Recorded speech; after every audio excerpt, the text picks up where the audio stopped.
I inherited my grandparents' $900,000 estate, I quietly moved it into in the smear campaign. I included scanned screenshots from Megan's messages, voicemails left by my mom calling me a greedy manipulator, and a copy of the lawyer's ridiculous demand for $150,000. But I didn't just file it away in a court office. I sent a clean, easy-to-read version to every relative my mom had called. I wrote a short message. Hi, I know some things have been said recently, and before you draw any conclusions, I want you to have the facts, backed by documents, not stories. I've attached everything you need to see. After this, I won't be discussing it again. If you believe me, great. If not, that's your choice. But at least you'll be making it with the full truth in front of you. Then I hit send to 27 contacts. The fallout was instant. Within hours, I got 5 replies from relatives I hadn't spoken to in years. Most were apologetic. A few were horrified. My Aunt Robin, who used to dote on Tyler like he walked on water, called me that evening in tears. She had believed every word my mother said, until she saw the forgery, the letter, the folder of proof. She said, I didn't know. I swear I didn't know. Aiden, I'm so sorry. I didn't ask for apologies. I just told her I hoped she understood now why I'd done what I did. But not everyone reacted that way.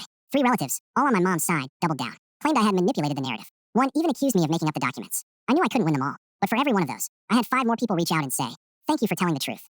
Then came the part I'd been waiting for. I reached out to Tyler's boss, anonymously at first. I submitted a tip through their internal ethics line. Not just a vague warning. A full PDF report, organized, labeled, with exhibits. It included the attempted fraudulent transfer of the house, the misuse of legal documents, and the potential real estate crime he committed using their name and reputation. I thought maybe it'd take a week. It took 2 days. Tyler's name was removed from the company's website by the end of the week.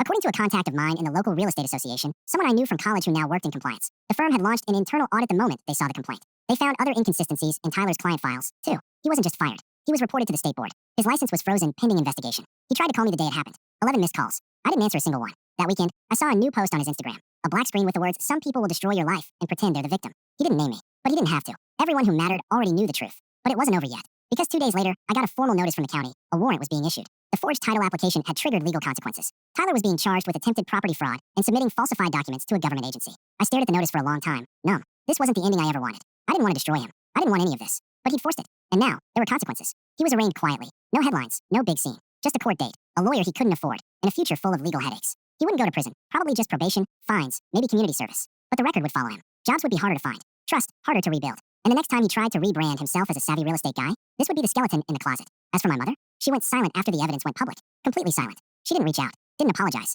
didn't ask for money again. But one afternoon, about 2 months later, I got a letter in the mail. Not from her attorney. A carefully worded note stating she was withdrawing all pending legal claims regarding the estate and respectfully requesting no further contact. In other words, she gave up. She knew she lost. I didn't feel joy. I didn't feel triumph. I felt free. That night, I went to the old Victorian and walked the hall slowly, barefoot on the hardwood floors. The air smelled faintly of cedar and old books. The house was quiet, peaceful, mine. I stood in the den, where Grandpa used to sit in that big leather armchair and read the paper, and whispered. I kept it safe, just like I promised. I think he would have been proud. In the end, I didn't just keep the house. I kept my dignity. I kept my future. Tyler lost his career. My mother lost her narrative. And I gained something they never expected, the strength to stop being their victim. For the first time in my life, I wasn't the quiet one anymore. I was the one who finished the fight.